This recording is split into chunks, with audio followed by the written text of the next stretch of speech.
Outside the prenatal exam room, I heard Yelena say to my son, "3 children is perfect. We can't have any less." What about Holly? She's just a tool to be thrown away after use. I touched my belly, my hands shaking. It turned out that in their eyes, I was never a human being. The prenatal checkup sheet said triplets. I was still in shock when Yelena's hushed voice came from outside the door. "Dennis, 3 kids is perfect. We finally have a successor." "Mom, what about Holly?" "Her? She's just a tool. Let her go after the babies are born." I froze against the door. "Dennis, my boyfriend of 3 years, said he wanted to marry me after I got pregnant and even took me to meet his parents. Yelena was so nice to me, saying I was her future daughter-in-law. It was all fake. But we've already agreed to marry her." Dennis' voice was hesitant. "Why marry her? She's an orphan, how could she be worthy of our family? After she gives birth, we can just give her some money and let her disappear." "Mom, this isn't a good idea." "What's wrong with that? Didn't we find her because she was healthy and had no family? Now she's pregnant with our family's blood, and the child belongs to us. She can do whatever she wants." My hand clutched the prenatal checkup form tightly, my nails digging into my flesh without even feeling the pain. It turned out that from the very beginning, I was their carefully chosen surrogate mother. My orphan status was their greatest advantage. I had no family to support me, no one to stand up for me. "But Mom, what if she disagrees?" "Disagree?" Yelena sneered, "She's a poor student, what can she use to fight us? At most, we can give her a few tens of thousands of dollars more, and there will always be a price that she likes." I couldn't bear it any longer. I quietly left the hospital through a side door and sat on a bench on the street, staring blankly at my prenatal checkup report. 3 little lives were quietly growing in my belly. They didn't know yet that their mother was just a reproductive tool in the eyes of others. My phone rang. It was Dennis. "Holly, what were the test results?" His voice was as gentle as usual. I took a deep breath and said, "Triplets." There was silence on the other end for a few seconds, and then his surprised voice came, "Really? That's great. Holly, you've worked so hard. What a great acting." "Dennis, I'm a little tired and want to go back and rest." Okay, you get some rest. I'll come see you tonight." After hanging up the phone, I touched my belly and whispered, "My babies, Mommy will protect you. But Mommy also has to protect herself." That night, Dennis showed up, bringing a bunch of supplements.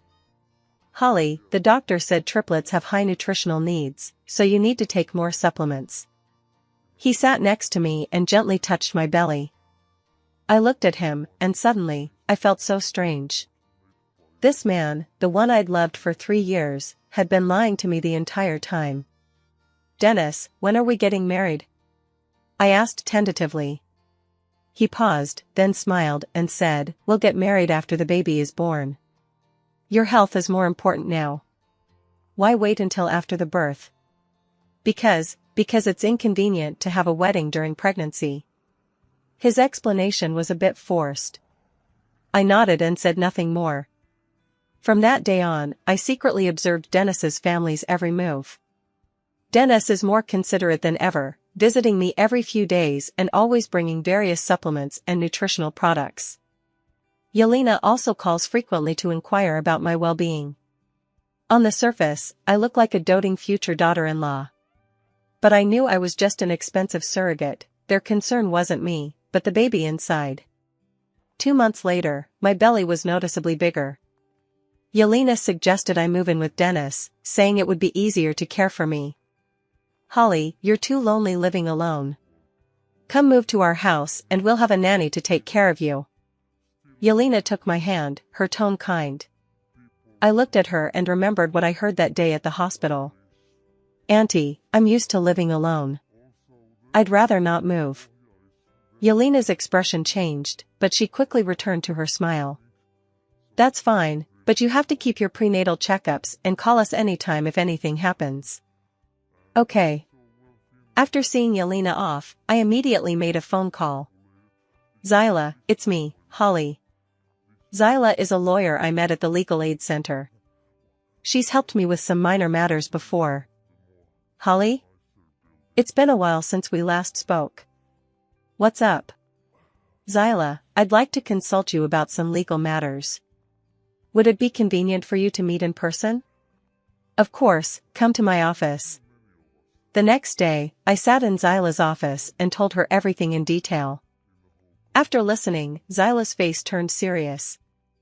If what you said is true, then they are suspected of fraud.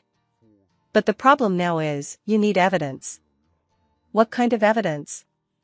Recordings, chat logs, witness statements, anything to prove they'd been deceiving you from the start. I rubbed my stomach, determined. Zyla, I want to fight back. Are you sure? They're the Dennis family, very powerful in this area. I'm sure. My voice was firm. They used me as a tool, and I'll make them pay. Zyla nodded. Okay, then we'll start collecting evidence. But you have to be careful not to let them find out. After leaving the law firm, I began my evidence collection plan. Back home, I carefully recalled every detail of my relationship with Dennis. Our first meeting was in the library, while I was studying for my postgraduate entrance exams, and he approached me. Now thinking about it, was that truly a chance encounter? I dug through our chat logs from that time, and it seemed like Dennis knew more about me than we should have on a first meeting. He knew I was an orphan, that I was working part-time to support my studies, and even knew my academic performance. How could a stranger know so much about me? I turned on my computer and began researching Dennis's background. His family was indeed quite influential locally, primarily in real estate. Dennis was an only child, 29 years old, and logically should have been married long ago. I searched for more information and discovered a detail: Harry's biggest regret was not having a great-grandchild. Yelena had been pushing Dennis for years about this. 2 years ago, Harry passed away, and before he died, he was still talking about wanting to hold his great-grandchild. The timing matched. Dennis had pursued me shortly after his grandfather's death. The more I thought about it, the more horrifying it became. My phone rang. It was a text from Dennis. Holly, how are you today? Are you feeling unwell? I stared at the message, my finger lingering on the screen for a long time, and finally replied, it's fine, but I'm craving something sour. I'll buy you some hawthorn slices. No, I'll go buy them myself. How can I let you go out and buy them? I'll be right there. Half an hour later, Dennis showed up at my door with a large bag of snacks, hawthorn slices, sour dates, preserved plums, all sorts of sour snacks. Holly, try this preserved plum, it's extra sour, he said, eagerly unwrapping it. I took the plum and watched him frantically, feeling a mixture of emotions. It would be so nice if this concern was genuine. Dennis, how did you know I wanted something sour? I asked casually. Don't pregnant women like sour food? I've done a lot of research. He smiled and sat next to me. Did you do that? Of course. It's my first time being a dad, and I don't know anything. I have to learn. His expression was serious. I nodded, but inwardly I sneered. He was acting out the whole thing, not even missing out on such details. By the way, my mom told you to go to the hospital for a full checkup. Triplets are a high risk. I just had one last week. It would be safer to check more often, so my mother contacted the best obstetrician and gynecologist. I looked at him and suddenly asked, Dennis, what if I don't want these children? Dennis's face changed instantly. Holly, how could you have such an idea? Pregnancy with triplets is dangerous, I am afraid. It will be okay, we will invite the best doctors and use the best equipment. He held my hand tightly. Holly, these are our children. What if I insist on not having them? He was silent for a few seconds, then said, Holly, don't overthink it. Pregnant women are emotionally unstable, that's normal. I noticed that he didn't answer my question. If he really loved me, he would have said, if you don't want it, then don't. but he didn't. Because in his eyes, the baby in my belly was more important than me. After Dennis left that night, I immediately called Zyla.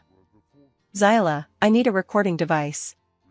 I'll prepare it for you tomorrow, but you have to be careful not to get caught. The next day, Zyla gave me a small voice recorder that I could hide under my clothes. This has a long battery life and the sound quality is very clear. But remember, recordings can only serve as supplementary evidence. The most important thing is to find written evidence. Written evidence? For example, chat logs, emails, or other documents that could prove their premeditation. I nodded, already having a plan in mind.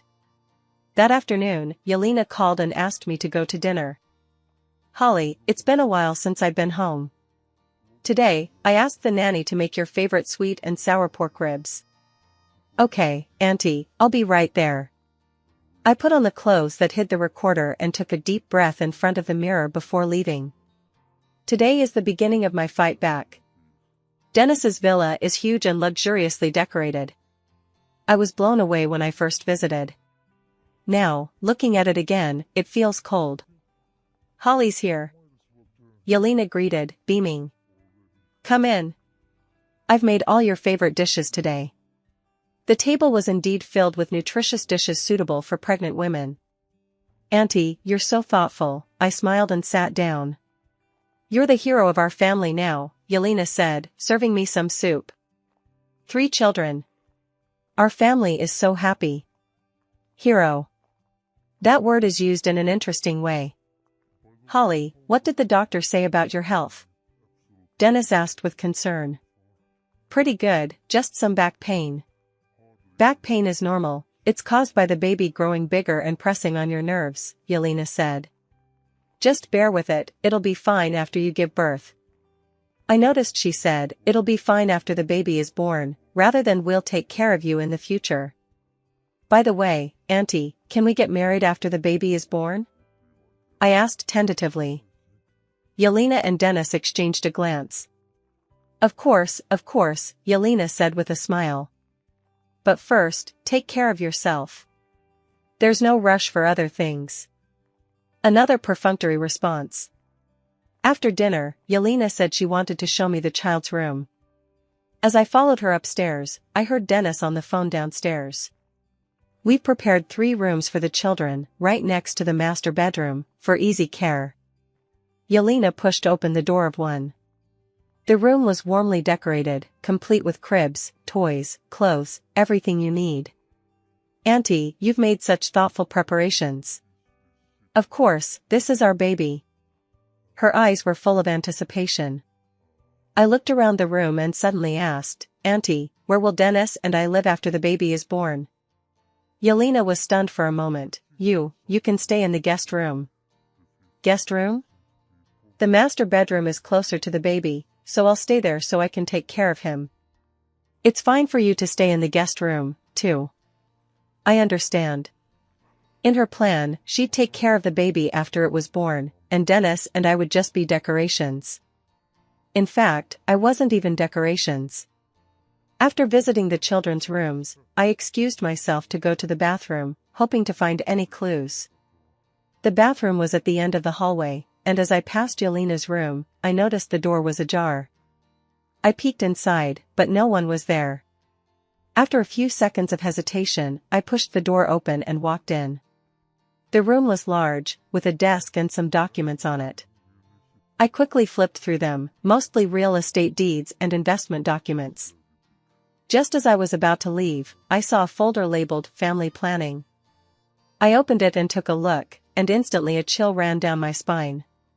Inside was Yelena's handwriting, densely packed with information about me, Holly, 23 years old, orphan, healthy, no family history of genetic diseases, excellent academic performance, gentle and easy to control. There was a specific plan later: let Dennis get close to her, build a relationship, get married after she gets pregnant, and after the birth. The last line made me almost unable to stand. The child will be raised by the family. Holly will give her a sum of money to let her go. If she doesn't cooperate. If you don't cooperate, the words behind it will be blacked out, but I can imagine what it said. I quickly took photos of the pages with my phone and quickly put the documents back in their place. My hands were still shaking slightly when I returned downstairs. "Holly, what took you so long?" Dennis asked with concern. "Nothing, just a little dizzy." "Do you want to go get some rest?" "No, I want to go home." Yelena said immediately. "Dennis, take Holly home, drive carefully on the road." On the way home, I couldn't stop thinking about the family plan I'd just seen. It seemed like my life, in their eyes, was just a document to be arbitrarily planned. But they were wrong. I wasn't a tool to be manipulated. I had my own ideas, my own dignity, and my own ability to fight back. Dennis walked me downstairs and said as we were leaving, "Holly, why are you so absent-minded today?" I looked at him, and suddenly wanted to ask, "What would your expression be if I exposed your plan right now?" But I held back. Now was not the time. "It's nothing, just being pregnant makes me tired." "Then you should get some rest early." "I'll come see you tomorrow." "Okay." As his car disappeared into the night, I rubbed my belly and whispered, "My babies, Mommy has found a weapon to fight back." After returning home, I immediately sent the recording and photos to Zyla. Half an hour later, Zyla called. "Holly, the document you took is crucial. It's enough to prove their premeditation." But what? "The method used to obtain this document isn't legal, and it might not be admissible in court." My heart sank. "So what should we do?" "We need to find a way to get them to reveal themselves, like recording it or getting them to confess." "I understand." Over the next few days, I began to bring up sensitive topics in front of Dennis, intentionally or unintentionally. "Dennis, I dreamed yesterday that we got married." I was so happy. "Really?" He smiled and touched my head. "It will happen soon." "When?" "After the baby is born." "Why do we have to wait until the baby is born?" "We can get married first." Dennis's expression was a little unnatural. "It's unlucky to have a wedding during pregnancy." "Then we can get the marriage certificate first." "Well, there's no rush for that." I pretended to be disappointed. "Dennis, don't you want to marry me?" "How could that be?" "Holly, don't think too much." He hurriedly explained, "Of course I want to marry you, but now is not the right time." "When will the time be right?" Dennis was a little annoyed by my questions. "Holly, why are you asking so many questions all of a sudden? Pregnant women should just focus on taking care of the baby and not worry about these things." His true colors began to show. "I just want a definitive answer," I continued to press. "The answer is to wait until the baby is born." His tone was a little impatient. I lowered my head and pretended to be wronged. "I know." Dennis realized that his tone was harsh and immediately softened. "Holly, I didn't mean that. I'm just worried about your health. Nothing else matters." "Really?" "Really." He kissed my forehead and said, "You and the child are both important." Note that he said you and the child are both important, not you are more important than the child. This detail is very telling. A few days later, Yelena offered to take me to a prenatal checkup. "Holly, I'll go with you to the hospital today and ask the doctor if there's anything you need to pay attention to." I agreed because it was a good opportunity. At the hospital, Yelena's behavior further confirmed her true feelings. When the doctor asked about my health, Yelena rushed to answer. "Doctor, how are the children developing? Are there any risks?" "The babies are developing normally, but triplets do pose a greater risk, so extra care is needed." "So, what should Holly be aware of?" The doctor glanced at me, then said to Yelena, "Pregnant women need plenty of rest, adequate nutrition, and most importantly, a positive attitude." "Okay, I'll urge her," Yelena nodded. Throughout the examination, Yelena answered the doctor's questions, as if I were just a surrogate mother with no say. After the examination, the doctor said to me alone, "Holly, carrying triplets is really hard. If you feel uncomfortable, you must seek medical attention immediately." Doctor, I want to ask, if I don't want to have children midway, is it okay? The doctor was stunned for a moment. You are already more than 5 months pregnant. The risk of inducing an abortion at this time is very high, and I'm just asking. Yelena heard it and her face immediately changed. Holly, why do you have such an idea? I'm just asking casually. On the way home, Yelena kept trying to persuade me. Holly, don't have any dangerous thoughts. These 3 children are God's gift to us. You must protect them well. I know, Auntie. Besides, now that I'm already so far along, an induced labor would be very harmful to my body. I noticed that she wasn't worried about my mental state, but that she was afraid I would actually go through with it. Auntie, I won't do anything rash. That's good, that's good. She breathed a sigh of relief. Holly, if you have any ideas, please tell us. Don't just let them run wild on your own. This sounded like concern, but it was actually surveillance. That evening, Dennis arrived. As soon as he entered, he asked, Holly, my mom said you asked the doctor about an induced abortion today? Sure enough, Yelena had already informed him. I'm just curious. Holly, are you feeling any pressure? He asked, sitting next to me, his expression serious. No. Then why ask that question? I looked at him and suddenly wanted to laugh. Do these people really think I'm a brainless little white rabbit? Dennis, if I really don't want these children, will you support me? Dennis's expression changed. Holly, what do you want to do? I don't want to do anything. I just want to know, in your heart, who is more important, me or the child? He was silent for a long time and finally said, you are both important. I want a clear answer. Holly, why are you asking such a question? It doesn't make sense. It makes sense to me. Dennis looked at me with a coldness in his eyes that I had never seen before. Holly, don't push your luck. This sentence was like a slap in the face, waking me up. Pushing the issue? I repeated the word. That's not what I meant. He tried to explain. No, that's what you meant. I stood up. Dennis, in your eyes, asking you to clarify your position is pushing the issue, right? Holly, don't get excited. It's not good for the kids. It's the kid again. Always the kid. Get out. I pointed at the door. Holly. I said, get out. Dennis looked at me, hesitated for a few seconds, and finally left. After he left, I collapsed on the sofa, rubbing my belly, tears streaming down my face. It wasn't sadness, but anger.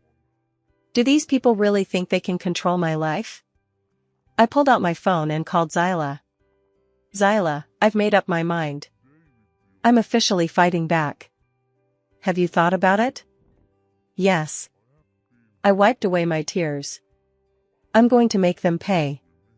The next day, I put my plan into action. First, I needed more evidence. I texted Dennis, Dennis, I'm sorry about yesterday. I was upset. He quickly replied, it's okay. I understand. Can you come today? I want to talk to you. Of course, I came right over. An hour later, Dennis showed up at my door, a bag of fruit in his hand. Holly, I was wrong yesterday. I spoke too harshly. He sat down next to me, looking guilty. It's okay. I was just being overly sensitive. I pretended nothing had happened. Pregnancy does make you emotionally unstable. I should be more understanding. I nodded and began my probing. Dennis, I want to ask you a question. Please answer it honestly. What is it? If, after the child is born, I don't want to take care of the child and want to go work outside, will you agree? Dennis's expression changed obviously, but he quickly concealed it. Holly, why do you think that? A child is the apple of a mother's eye. What mother wouldn't want to take care of her child? I'm just assuming. This assumption is meaningless. He evaded the point, besides, you're the child's mother. How can you not take care of the child? So you mean, I have to take care of the kids? It's your responsibility. What if I don't fulfill this responsibility? Dennis looked at me with a cold look in his eyes. Holly, what's wrong with you today? Why are you asking these strange questions? I just want to know how important I am to you. Of course you are important. How important? Very important. More important than the children? Dennis was silent. This silence said it all. I understand. I nodded. Holly, don't think too much. I didn't think much about it. I was sober. I looked at him.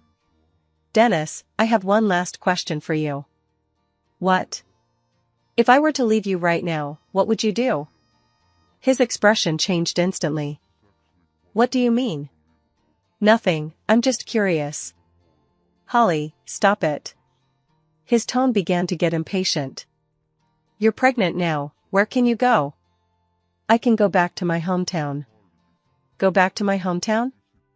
You're an orphan, where can you go to? Those words stabbed me like a knife.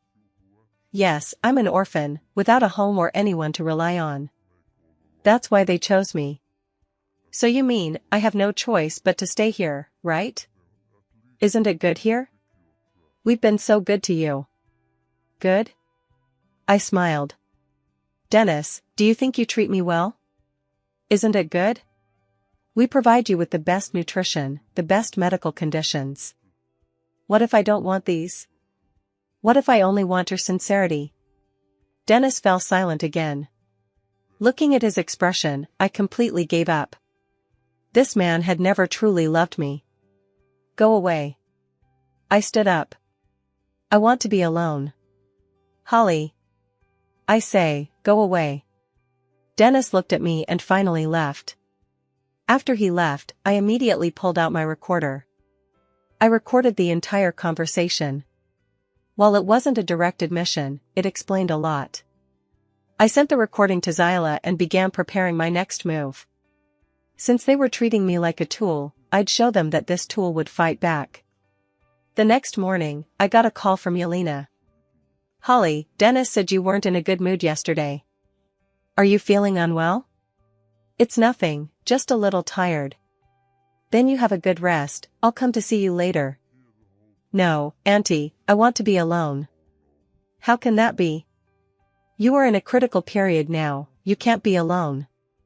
Yelena's tone was very firm, I'll come right over. As soon as I hung up the phone, I knew she was here to comfort me.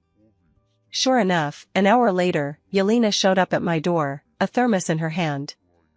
Holly, I made you some chicken soup. Drink it while it's hot. She started working the moment she entered. Thank you, Auntie. Holly, Dennis said you asked some strange questions yesterday? She sat next to me, her expression concerned. Nothing, just chatting. Holly, I treat you like my own daughter. You can tell me anything. She patted my hand. Are you feeling any pressure? I looked at her and sneered in my heart. As her own daughter? If she really treated me as her own daughter, would she say behind my back that I was a tool? Auntie, I want to ask you a question. What question? Tell me. If I don't want these children, will you support me? Yelena's expression changed instantly. Holly, how could you have such an idea? I was just assuming. That assumption is too dangerous. Her tone became stern. Holly, you're 6 months old now, and the baby is already formed. How could you have such an idea? I just feel a lot of pressure. What pressure? Didn't we agree that we'll raise the baby together after it's born? You don't have to worry. Raise the baby together? The plan was to give the baby to them and let me take the money and leave. Auntie, will we live together after the baby is born? Of course, we're family. Another lie. So when will Dennis and I get married? When you're well again. When will you be well again? Well, it depends on what the doctor says. I noticed her eyes began to dodge. Auntie, I want a definite date. Holly, why are you so anxious to get married suddenly? Did someone tell you something? Her tone became alert. No one told me anything, I just want a definite answer. Yelena looked at me, the kindness in her eyes completely gone. Holly, you'd better be content. She spoke softly, but I heard her clearly. What do you mean? Nothing. She immediately smiled again. I mean, you should just focus on your pregnancy and stop worrying about these things.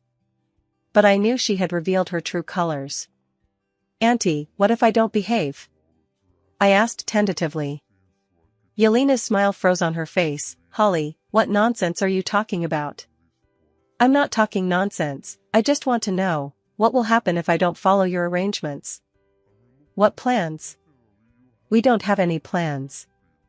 Really?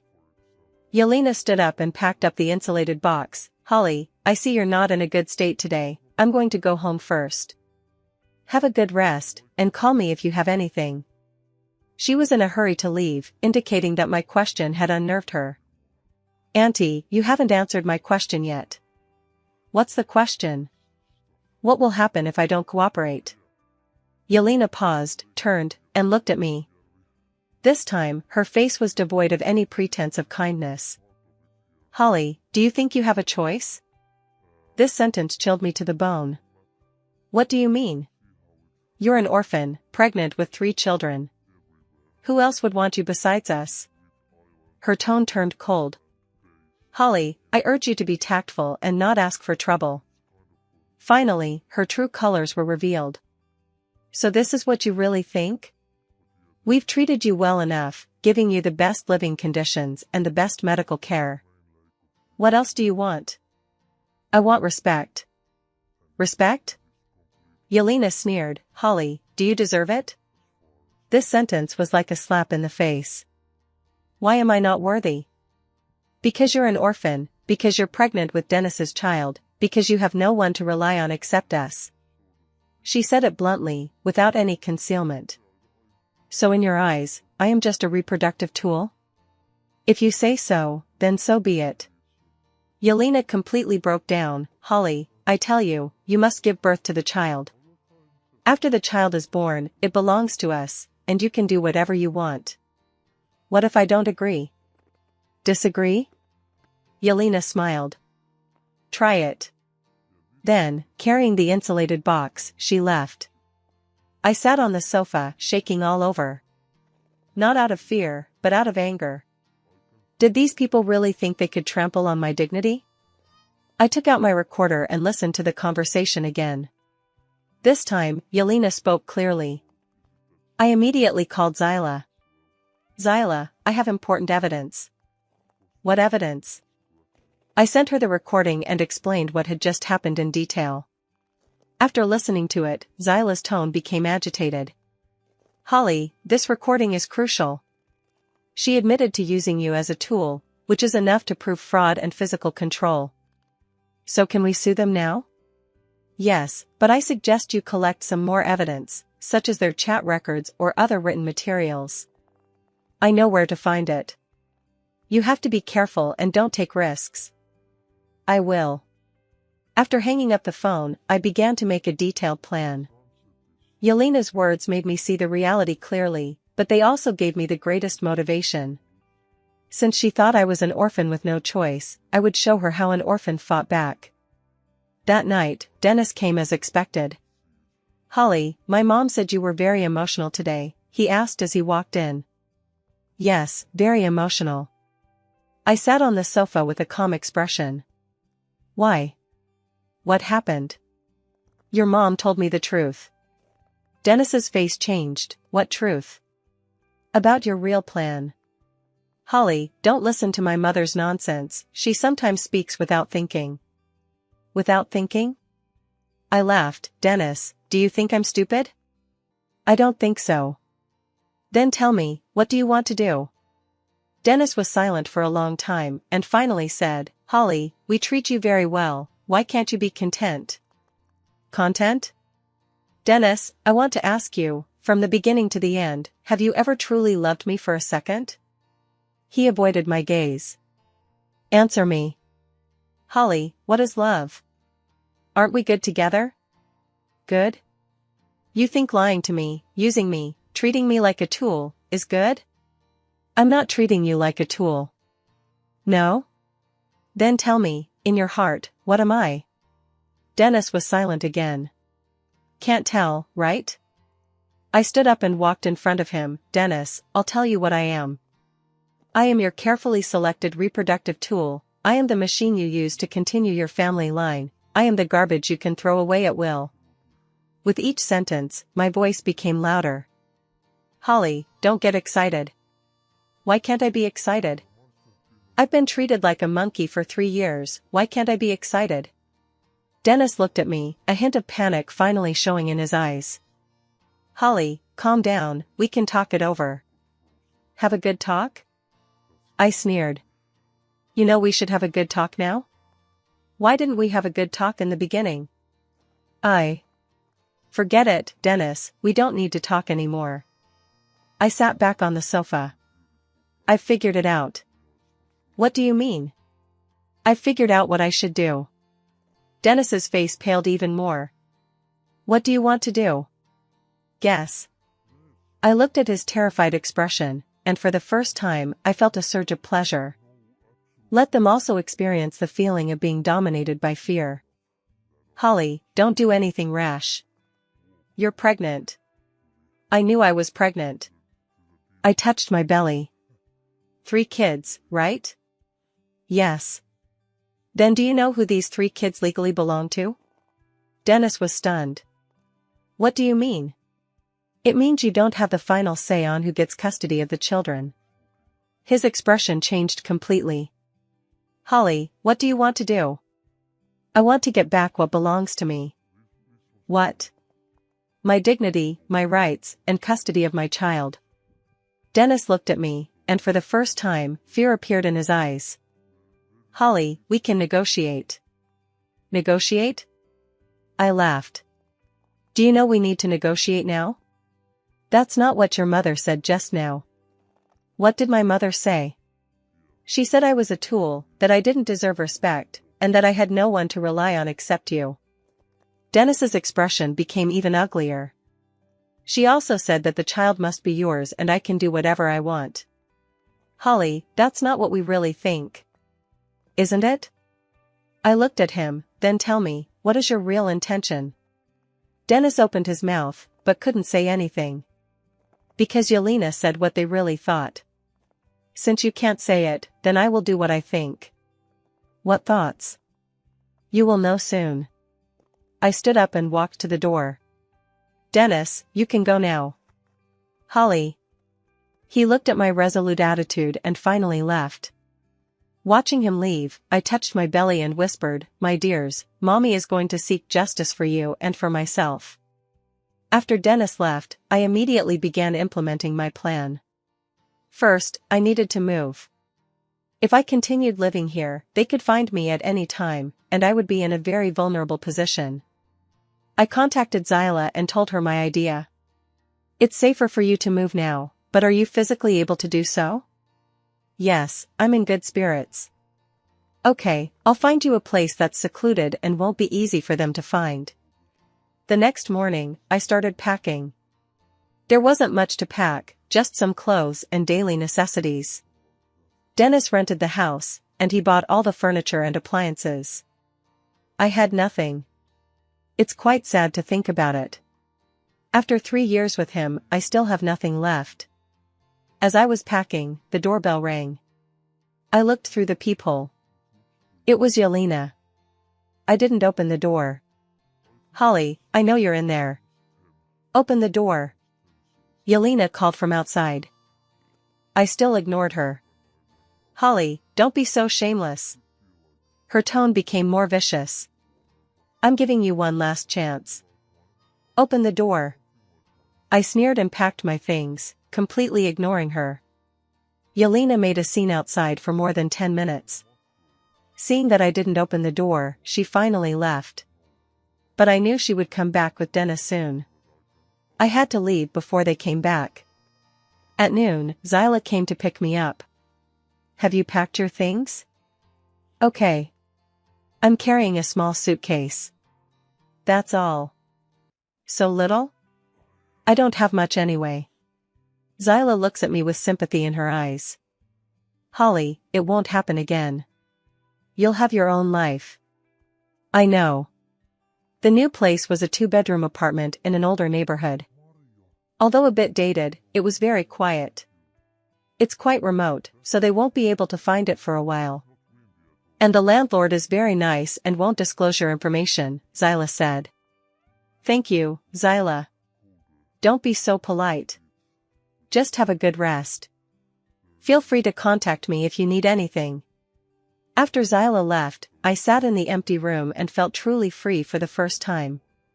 No one was monitoring my every move, no one was treating me like a tool, and no one was being hypocritical. It felt so good. I rubbed my belly and told the kids, babies, we're free. That afternoon, Dennis called me countless times, but I ignored them all. Finally, he texted, Holly, where are you? Can we talk? I replied with 4 words, nothing to talk about. Soon he sent another, Holly, you're pregnant now. It's dangerous to be alone. Come back. None of my business. Holly, what do you want? I laughed at this message. He was finally getting anxious. I didn't reply, but instead began preparing for my next move. Since things had already broken down, I might as well make it a clean slate. I opened my computer and began searching for legal provisions regarding custody. According to the law, child custody goes to the mother first, unless she has serious problems. Furthermore, if the father can be proven to have committed fraud, the court will prioritize the mother's interests. I now have a recording of them admitting to fraud and photos of Yelena's family plan, which are strong evidence. That evening, Zyla called. Holly, they found me. What? Yelena brought Dennis to my office and said they wanted to see you. What did you say? I said I didn't know where you were, but they didn't believe me and made a scene in my office for an hour. Did they say anything threatening? Yelena said if you didn't show up, they'd call the police and say you'd kidnapped their child. I sneered, kidnapped? The child was in my belly. How could I kidnap my own child? That's right, there's absolutely no legal basis for it. But you have to be careful, they might take other measures. I know, thanks Zyla for reminding me. After hanging up the phone, I began to think about the possible actions Dennis' family might take. Calling the police was impossible because there was no legal basis for it. But they might find me through other means, like a private investigator. But that didn't matter. I was fully prepared. The next day, I began implementing my counterattack plan. First, I went to the hospital to re-establish my medical records and changed my prenatal checkup clinic. Then, I contacted several media outlets, preparing to expose the Dennis family scandal at the right time. Most importantly, I began preparing the lawsuit. Zyla helped me organize all the evidence, recordings, photos, chat logs, and Dennis's background information. Holly, the evidence is strong, and we have a good chance of winning. Zyla said, looking at the documents. So when can we sue? Anytime, but I suggest you wait. Why? If we sue them now, they'll have plenty of time to prepare a counterattack. It's better to wait until the baby is born, then we'll have the initiative. I thought about it and it made sense. But before that, we can put some pressure on them, Zyla said. What kind of pressure? That afternoon, Zyla sent a lawyer's letter. The content was simple, demanding that Dennis' family stop harassing Holly, or else legal action would be taken. Sure enough, not long after the letter was sent, Dennis called me. This time, I answered. Holly, what do you mean? His voice was filled with anger. What do you mean? A lawyer's letter. Are you going to sue us? Is there a problem? Holly, do we need to resort to legal means? We can sit down and talk. What? About how you guys cheated on me? About how you guys treated me like a tool? Holly, things are not what you think. Not what I thought. I interrupted him, Dennis, can you swear that you guys never treated me like a tool? There was silence on the other end of the phone. Can't tell, right? Then there's nothing to talk about. Holly, what do you want? Tell us, and we can satisfy you. What do I want? I smiled. I want custody of my child, I want you to pay for deceiving me, and I want the respect I deserve. Custody? Holly, the child is our family's blood. The child is my blood too. And legally, custody goes to the mother first. Holly, how are you going to raise 3 children by yourself? Don't worry about that. Holly, we really can have a good talk. Come back and let's sit down and discuss it. Discuss? Dennis, do you think I will still trust you? So what do you want? See you in court. I hung up the phone. After hanging up, I felt relieved. It felt so good. No longer had to compromise, no longer had to read their faces, no longer had to be deceived by their lies. I rubbed my belly and said to my children, my babies, Mommy can finally fight for a fair future for you. That night, Yelena called me again. Holly, please stop. Her tone was full of threats. What do you mean by stop? You know how powerful our family is in this area. Are you sure you want to go against us? Threaten me? I'm not threatening you, I'm reminding you. Remind me of what? Remind you to face reality. You're an orphan, what can you do to fight us? You're an orphan again. They always use this to humiliate me. Yelena, I am indeed an orphan, but I am not without legal protection. Law? She sneered, laws are made by the rich. Then let's see who the law protects. Holly, I warn you one last time, don't ask for trouble. The threat was ineffective. You'll regret this. I already regretted knowing your family. With that, I hung up the phone. Yelena's threats didn't frighten me, instead, they made me even more determined to fight back.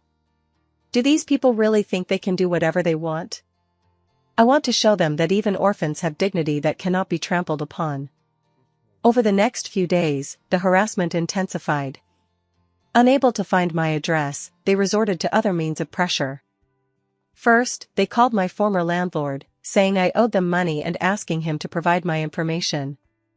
Then they contacted my former classmates, saying I was missing and asking for help finding me. They even posted a missing person notice online, claiming I was their daughter-in-law who had disappeared after becoming pregnant. These tricks made me even more disgusted by their shamelessness. Zyla, are there any legal issues with what they're doing? I asked her. Of course there are. It's defamation and harassment. We can add those to the lawsuit. Okay, record everything. Holly, how are you feeling now? Fine, the doctor said the children are developing normally. That's good. You must not let them affect your mood. No, I'm in a good mood now. Indeed, since I left their control, my mood has improved. Even though they were harassing me, I knew it was a sign of panic. If they were truly confident, they wouldn't resort to such despicable tactics. A week later, I received a letter from Dennis' family lawyer. The content made me laugh and cry. They demanded that I return to Dennis's home immediately and cooperate with treatment, otherwise they would sue me for endangering the safety of the fetus. Zyla, does this lawsuit have any legal basis? Zyla read the lawyer's letter and laughed. Absolutely not. Pregnant women have the freedom to choose where to live and the medical institution they go to. As long as they have regular prenatal checkups, no one can interfere. Then why are they doing this? To scare you, because they think you don't understand the law. Then how should we respond? Zyla immediately drafted a stronger letter, demanding they immediately cease all harassment, including but not limited to phone harassment, online defamation, and third-party pressure, or else she would sue them for violating her personal rights. After sending this letter, the harassment from the other side has indeed decreased significantly. It seems that their lawyers also know that continuing will not benefit them. But I know that this is only a temporary calm. The real war has not yet begun. A month later, I was 8 months pregnant. My belly was as big as a ball, and walking was difficult. But I was in good spirits, attending daily checkups, and my children were healthy. One day, I was resting at home when I heard footsteps outside the door. Looking through the peephole, I saw two strange men. "Excuse me, are you Miss Holly?" One of them knocked on the door and asked. "Who are you?" "We are the lawyers appointed by Dennis' family. We want to talk to you." I didn't open the door. "If you have anything to say, just say it here. We're representing the Dennis family and trying to reach an out-of-court settlement." "Not interested. We can offer you a substantial compensation, provided the child remains in family care after birth." Hearing this, I became even more furious. Even now, they're still trying to settle the matter with money. "How much?" I asked. "5 million. Too little." "Then how much are you asking for?" 10 million. I casually mentioned a number. "Well, we need to discuss this with the client." "Take your time, I'm in no rush." After the two lawyers left, I immediately called Zyla. "Zyla, they've sent a lawyer to negotiate a settlement." "What's their offer?" 5 million in exchange for custody of our 3 children. "What's your response?" I said it's too little. "I want 10 million. Zyla smiled. "Okay, keep them hanging. The higher the price, the more it proves they have a guilty conscience." "Why do you say that?" "Because if they were truly confident they could win, they wouldn't have spent so much to settle." I understood. Their eagerness to settle showed they knew it was difficult to win. This further strengthened my resolve to fight to the end. 2 days later, the two lawyers came again. "Our client has agreed to your request, 10 million. "It's not about money now," I said from inside the door. "What's the issue then?" "It's about dignity." "What do you mean?" "What I meant was, I don't just want money, I want a public apology." That's it. Go back and tell them." After the lawyers left, I knew they'd be even angrier. But I didn't care. Did they ever consider how I felt when they trampled on my dignity? Now, it was their turn to pay the price. Sure enough, that night Dennis called me. "Holly, what do you want?" His voice was filled with anger. "I want justice." "What justice? Isn't the $10 million we gave you enough?" "Money can't solve all problems." "So what else do you want?" "I want you to publicly admit your mistakes and apologize to me publicly." "No way. See you in court." "Holly, don't go too far." "Go too far?" "Dennis, what right do you have to say I went too far? Have we treated you badly? We give you the best living conditions. Use your money to exchange for my dignity? Dennis, how much do you think my dignity is worth?" 10 million? 100 million? Or priceless?" Dennis was silent. "Dennis, I'm telling you, my dignity is priceless. No amount of money can buy my forgiveness." "So what do you want?" "I want a fair outcome." "What do you mean by justice?" "The court will tell you what justice is." With that, I hung up. This time I didn't show any mercy.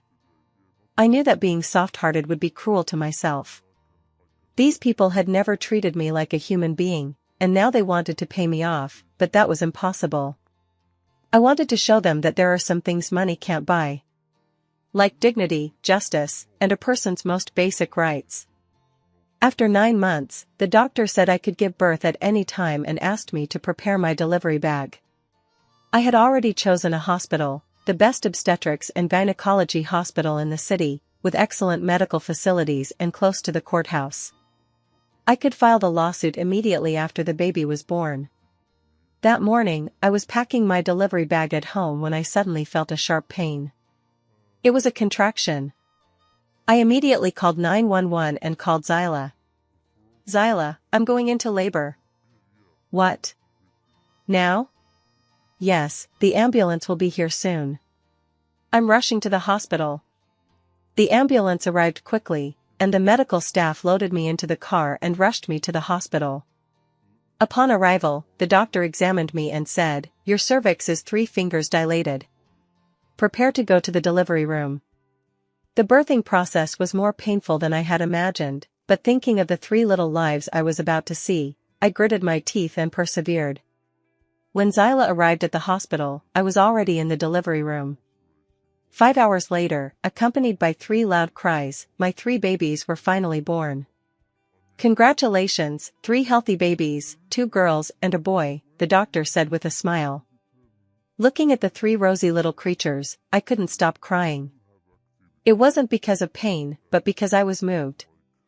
These were my children, my blood, the little angels I would protect with my life.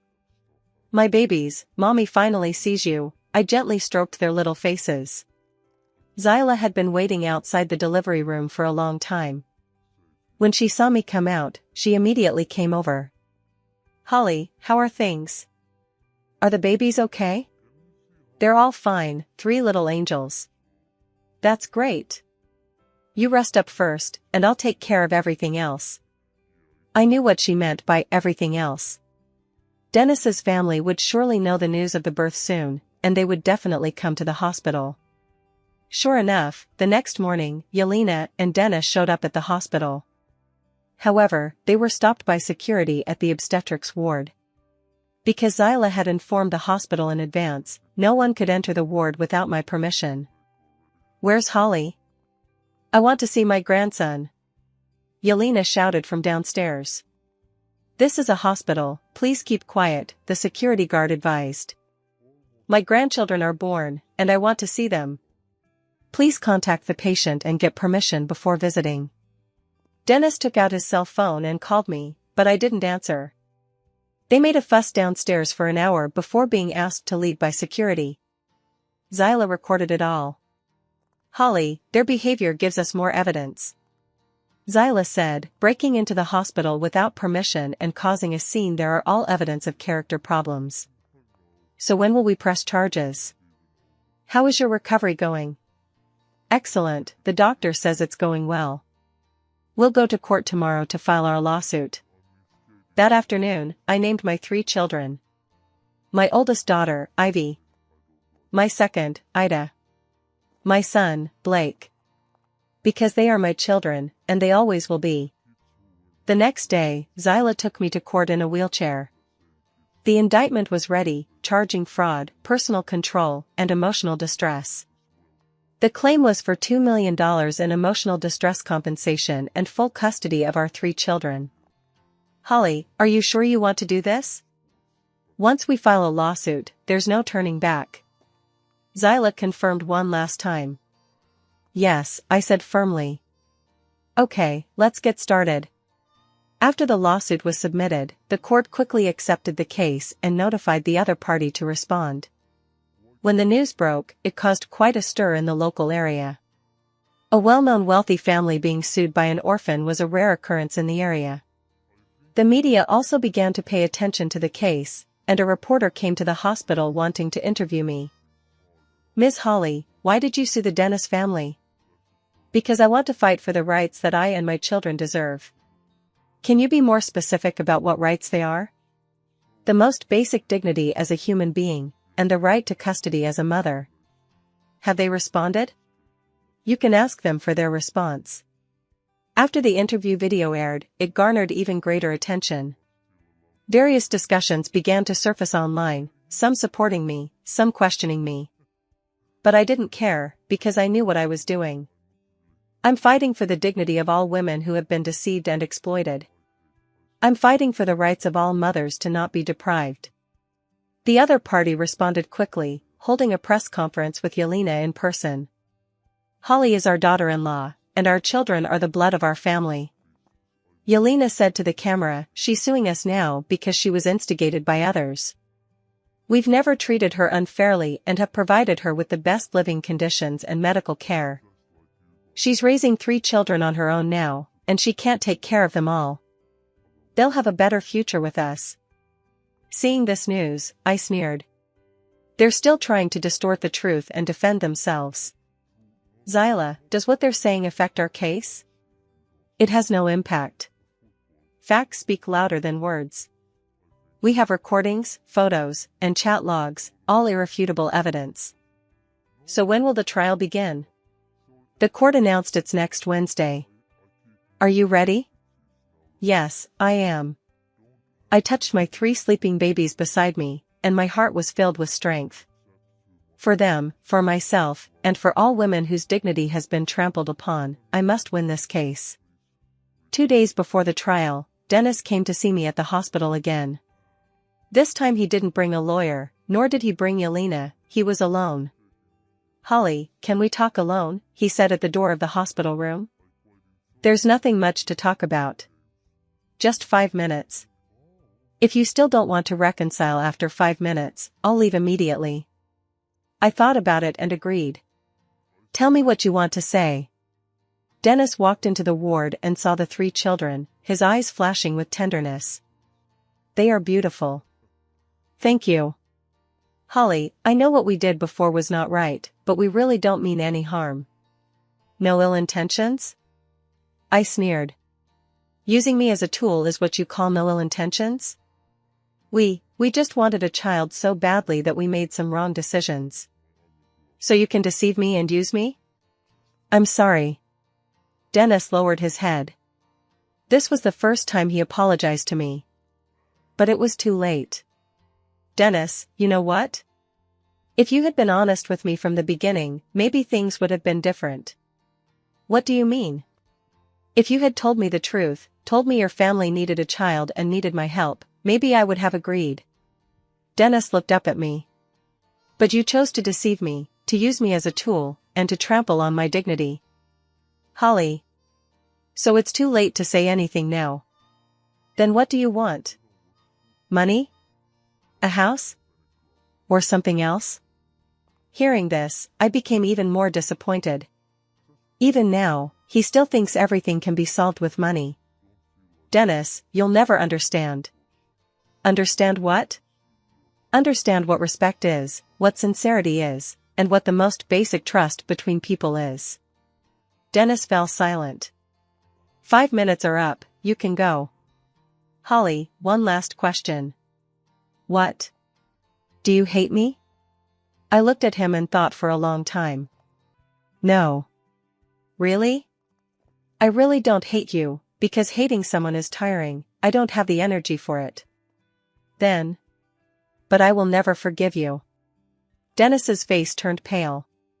Because some damage is irreversible, and some trust, once broken, can never be repaired. After saying this, I closed my eyes. Dennis stood in the ward for a long time and finally left. Watching him leave, I didn't show any mercy. I knew that being soft-hearted would be the greatest injustice to myself. Now, all I had to do was wait for the trial. On the day of the trial, I wore a black business suit. Although my body hadn't fully recovered, my spirits were strong. The courtroom was packed. Besides the lawyers and the parties involved, there were also many reporters and spectators. This case had garnered considerable attention locally, and many were eager to see the outcome. "Court is now in session," the judge banged the gavel.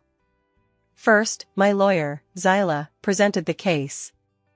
"Your Honor, my client, Ms. Holly, was deliberately deceived by her partner and treated as a reproductive tool from the beginning. They had a detailed plan to deprive her of custody of the child and abandon her after it was born." Zyla produced Yelena's family plan document. "This is Yelena's handwritten plan, detailing the investigation and arrangements for my client." The lawyer opposite her immediately stood up and said, "Judge, this document's origin is unknown and cannot be used as evidence." "Judge, this document was obtained from Dennis's home. It has Yelena's handwriting on it." "It can be submitted for handwriting analysis," Zyla responded.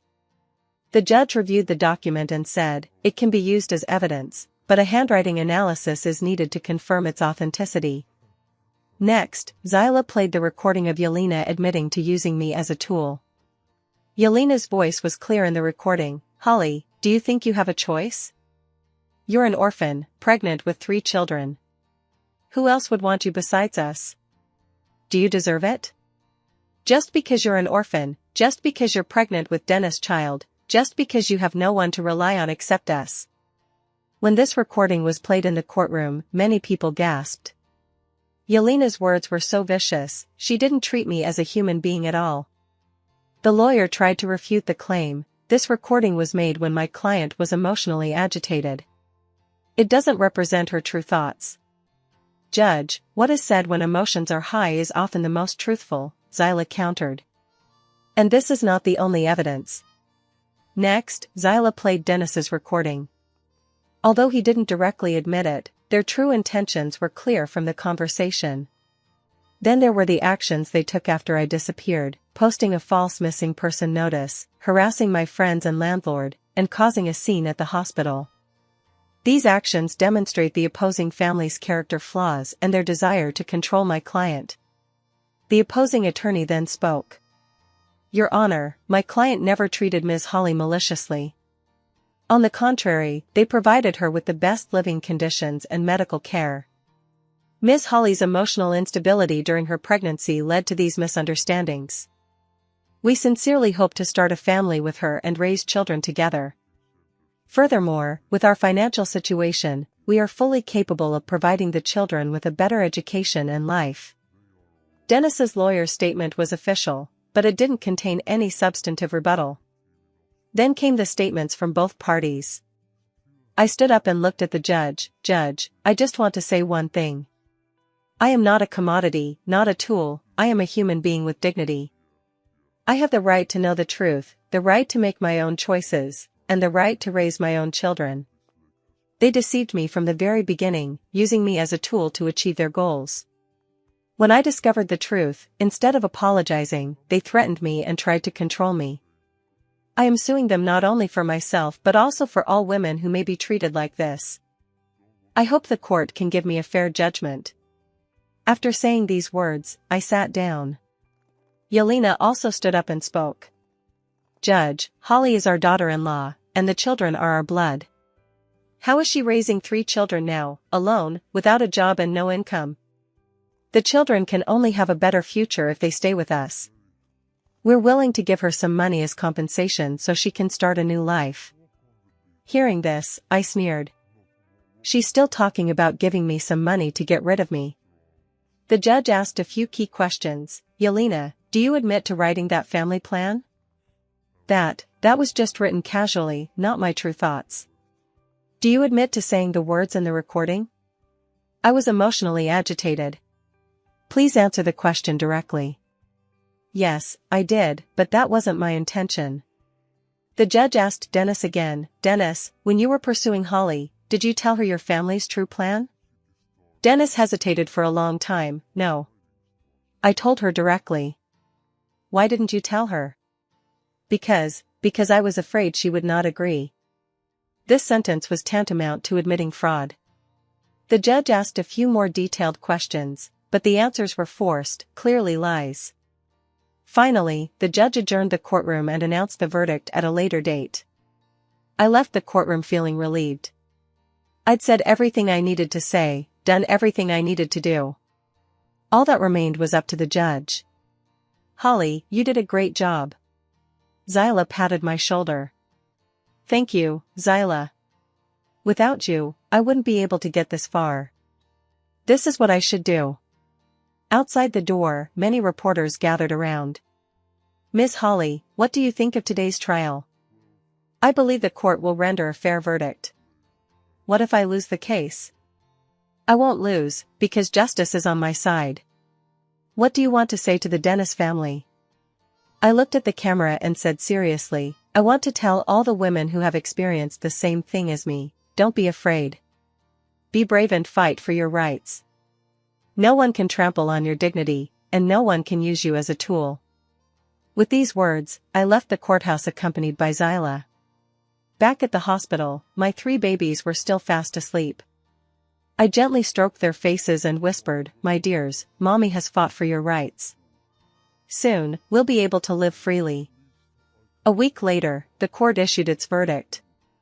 Finding them guilty of fraud, the judge awarded me custody of the 3 children, ordered them to pay monthly child support, and awarded me 1 million yuan in compensation for emotional distress. While the compensation was half of what I'd requested, I was already satisfied. Because I won the most important thing, child custody. After the verdict was announced, Dennis appealed. However, the second instance judge upheld the original decision. This case had a significant impact in the local area, with numerous media reports reporting on it as a classic example of an orphan girl bravely fighting against a wealthy family. More importantly, it gave courage and inspiration to many women facing similar situations. After winning the lawsuit, I left the city with my 3 children. We moved to a small city in the south, where the environment was beautiful and the cost of living was affordable, making it a perfect place to raise children. With the compensation and child support, I opened a small maternity and baby products store. Business wasn't great, but it was enough to sustain us. Most importantly, we lived a free and happy life. Our 3 children were healthy and lively. Ivy was the quietest, enjoying reading, Ida was the most active, always laughing, and Blake was the most caring, always wanting to protect her sisters. Watching them grow up day by day, I feel that all the pain was worth it.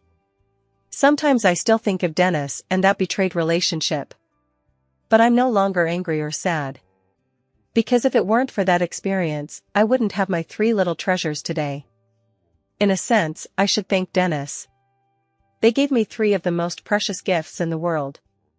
2 years later, I met a wonderful man in my new city. His name was Dustin, an elementary school teacher, and he was very gentle and kind.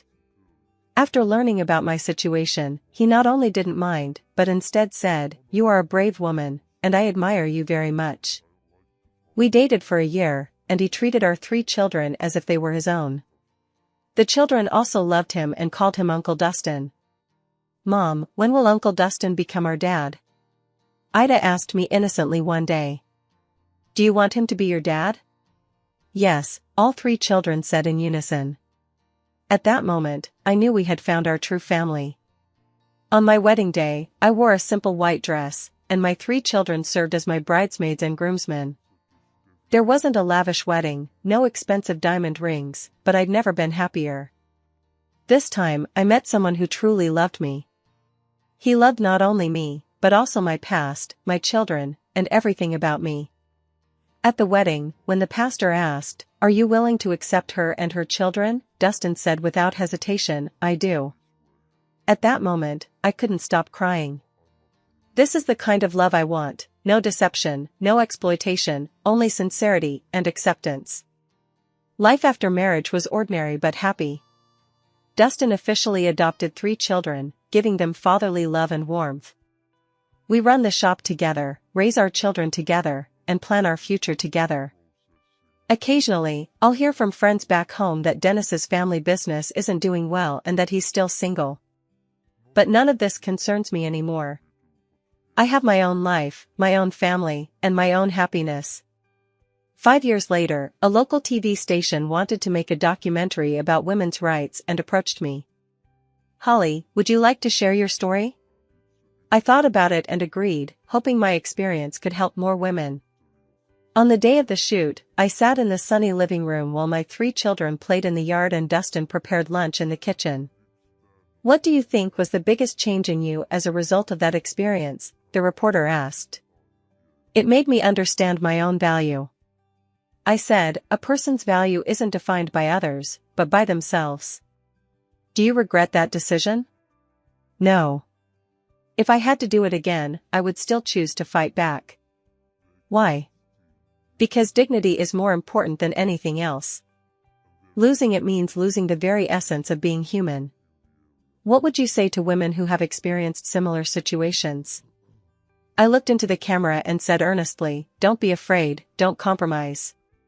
You have the right to fight for your own happiness and the right to maintain your dignity. The road may be difficult, but as long as you persevere, you will see the light."